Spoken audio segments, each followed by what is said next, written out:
پھر پاکستان کے اندر دیکھیے مودی صاحب کو ضرورت سے زیادہ ہائپ بھی ملی, چاہے وہ یو اے ای گئے ہوں یا بحرین گئے ہوں یا سعودی عربیہ گئے ہوں, تو یہ تمام وہ مالک ہیں جس میں یہ مسئلہ ہے. اور پاکستان اگر افیکٹ ہوتا ہے تو پھر جو ہم سے وہ توقع کرتے ہیں سپورٹ کی, پاکستان وہ نہیں کر سکے گا. درست. تو یہ پھر عراق, لیبنان, سیریا یہ بچیں گے نہیں ملک اس میں. صحیح ہے کہ انہوں نے کہا جی لے لو جی پیسے واپس. یہ پیسے واپس لے لو کا فیصلہ کب اور کیوں ہوا؟ آپ کا جی لے لو جی پیسے واپس, یہ پیسے واپس لے لو کا فیصلہ کب اور کیوں ہوا؟ آپ کی کیا نظر کیا کہتی ہے؟ دیکھیں اس میں ظاہری بات ہے, میں نہیں سمجھتا کہ سعودی عرب کو پیسوں کی ضرورت ہے. یعنی کہ پاکستان کو تھوڑا ٹف ٹائم دینے کی, ہاں وہ کافی دیر سے, دراصل وہ ان کو یہ ہے کہ جیسے جو ہم نے ملیشیا میں ہم نہ گئے, جو ایک پرائم منسٹر آف پاکستان اور ٹرکش پرائم منسٹر اور پریزیڈنٹ اور مہاتیر محمد صاحب کا ایک پلان تھا کہ ہم شاید ایک پیرلل شاید ایک گروپ کھڑا کیا جائے, جو اس وقت عمران خان صاحب نے سن تو لی بات, لیکن شاید عمران خان صاحب اس کے جو اسٹریٹجک اینگل تھے اس کو شاید نہ سمجھ رہے ہوں, لیکن ٹرکش اور ملیشین ضرور سمجھ رہے تھے کہ ہم جو مسلم ڈیموکریٹس ہیں ان کا ہم ایک علیحدہ گروپ بنائیں جس میں ٹرکی ہو, ملیشیا ہو, انڈونیشیا ہو, اس میں ایران بھی آ سکتا ہے. ہاں جی, ایران بھی آ سکتا ہے. تو وہ بیسیکلی سعودی عرب اس چیز سے خائف ہے کہ with in the Muslim world اگر ایک پیرلل سیٹ اپ کھڑا ہو گیا, یاد ہوگا جب ٹرمپ صاحب پہلی دفعہ صدر بنے تو ایسے میں تو پھر ملایا جاتا ہے نا طاقتور ممالک کو, پاکستان کو اپنے ساتھ ملائیے آپ اگر آپ کو کوئی ڈر ہے کہ پاکستان آپ کے ہاتھ سے نکل جائے گا. میرا خیال ہے اگر وہ سمجھتے ہیں کہ پاکستان کو تھوڑا ٹف ٹائم دیں گے, ہارڈ مشکل سے ڈیل کریں گے تو یہ ٹھیک رہیں گے, کیونکہ ہمیں اکنامیکلی بڑے ڈیپینڈنٹ ہیں اور ہماری ریمیٹنس بھی 5-6 ارب ڈالر آتی ہے. سو بیسیکلی سعودی عرب یہ سمجھتا ہے کہ ہمیں یہ جو پیرلل سیٹ اپ ہے یہ نہیں کھڑے ہونے دینا چاہیے. آپ کو یاد ہوگا کہ جب ٹرمپ صاحب آئے تھے پہلا انہوں نے دورہ سعودی عرب کو اپنا کیا تھا, اور اس پہلے دورے میں تاریخی دورہ تھا, تاریخی دورہ, شاہ سلمان صاحب نے سارے مسلمانوں کے لیڈر کو بلا کے ٹرمپ کے پیچھے کھڑا کر دیا اور بتایا یہ کہ ساری مسلم دنیا میں فوٹو جس میں نواز شریف صاحب تیسری لائن پہ کھڑے ہوئے تھے اور یہاں پاکستان میں بڑی بحث ہوئی. سو میرا خیال ہے کہ بیسیکلی سعودی عرب آج بھی دنیا کو, مغرب کو یہ کیش ان کرنا چاہتا ہے, اور وہ سمجھتا ہے کہ اس کو ابھی بہت تیزی سے ود ان مسلم ورلڈ ایک آواز بلند ہو رہی ہے. سو اس کو کیسے روکا جا سکتا ہے؟ پاکستان کو پتا ہے کہ ہمارا پرابلم اکانومی ہے, ان کو پتا ہے ہمارا پرابلم کشمیر ہے, ہمارا پرابلم انڈیا ہے. سو لہٰذا وہ ہمیں سمجھتے ہیں کہ یہاں سے پاکستان کو کھینچو. اور دوسری بات ہے کہ دیکھیں یہ جو انفینشڈ ایشوز ہیں, فلسطین ہو جائے, کشمیر ہو, یہ ان کا کوئی پرابلم نہیں ہے. دیکھیں اس وقت کی جو لیڈرشپ ہے مسلم امہ میں وہ ایک لیجیٹمیسی کی جنگ لڑ رہی ہے, خاص کر سعودی عرب میں دیکھا جائے. ان کو اپنی جب تک وہ جیسے میں پہلے کہہ رہا تھا وہ کنگ نہیں بن جاتے شاہ سلمان صاحب, وہ یہ ٹرموائل رہے گا, اور اسی طرح چیزیں جو ہے نا وہ. جن صاحب چھوٹی سی ایک تمہید آپ کی اجازت سے میں باندھنا چاہوں گا. سعودی عربیہ اور پاکستان کے تعلقات کا تقاضا یہ ہے کہ اس کے پس منظر سے ہم پوری طرح سے آگاہ رہیں اور اپنے ناظرین کو بھی آگاہ رکھیں. یہ دو ملکوں کے درمیان, دو قوموں کے درمیان اور دو مسلمان قوموں کے درمیان رہنے والے تعلقات ہیں جو کہ زمانے کی سرد و گرم سے ہمیشہ مبرر رہے ہیں, اور زمانے کی سرد و گرم سے ہٹ کر ہی ان کو دیکھا گیا ہے, ایک علیحدہ لینس سے ہی دیکھا جاتا ہے. سعودی عربیہ کے بارے میں پاکستان کے عوام یقینی طور پر جس عقیدت اور احترام کو اپنے دل و دماغ میں محسوس کرتے ہیں اس کی کوئی دوسری مثال موجود نہیں ہے.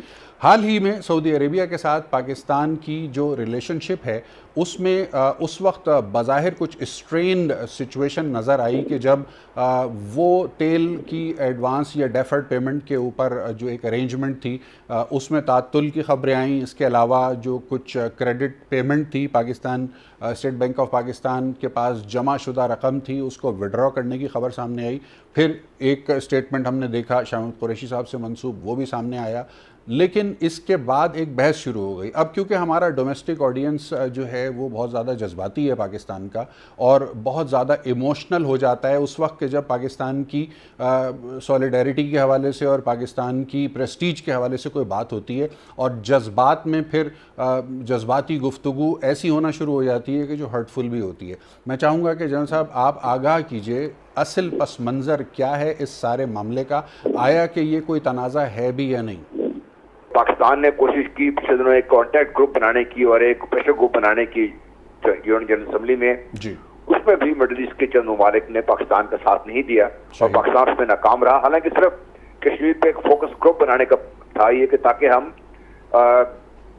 پاکستان کا جو مقدمہ ہے وہ اسلامی دنیا میں خاص طور پر اور آگے لے کے چلیں. اور فائنلی میرا خیال ہے جب یہ OIC کی جو